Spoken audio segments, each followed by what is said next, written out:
నవ్యాంధ్ర దివ్యాంగుల సేవా సమితి ద్వారా సేవా కార్యక్రమాలు. ప్రతి నెల ఒక కుటుంబానికి ఆశ. రామకోటయ్య గారి చేతులచే ఆశీర్వాదం.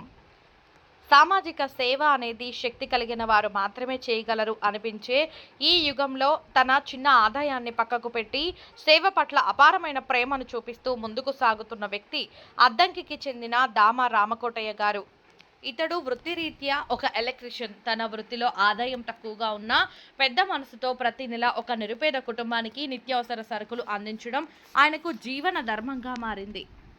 ఈ సేవా కార్యక్రమాలను గుర్తించి నవ్యాంధ్ర దివ్యాంగుల సేవా సమితి వారు ఆయనను ప్రోత్సహిస్తూ ప్రతి నెల ఆయన అందించే సరుకులను నిస్వార్థంగా అర్హులైన వారికి చేరుస్తున్నారు. ప్రతి నెల తరహాలోనే ఈ నెల కూడా ఆయన అందించిన గర్జియాల సరుకులు ఒంగోలు హిల్ టవర్స్ ప్రాంతంలో నివసించే తెల్ల శారద గారికి అందజేశారు. శారద గారు 90% దివ్యాంగురాలు. ఆమె జీవితం ఎంతో కష్టాల్లో నడుస్తుంది.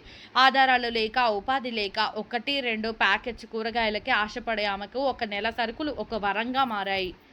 ఈ కార్యక్రమంలో నవ్యాంధ్ర దివ్యాంగుల సేవా సమితి ఫౌండర్ నరసింహారావు, రాష్ట్ర అధ్యక్షుడు ఆంజనేయులు, శ్రీను, బ్రహ్మారెడ్డి, గౌస్య, రంగాలక్ష్మి తదితరులు పాల్గొన్నారు.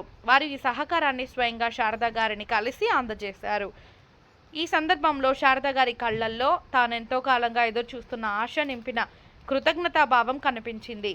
ఈ సేవా మార్గంలో దామ రామకోటయ్య గారు చూపిన ఉదాత్తత మనందరికీ ఒక బలమైన సందేశం.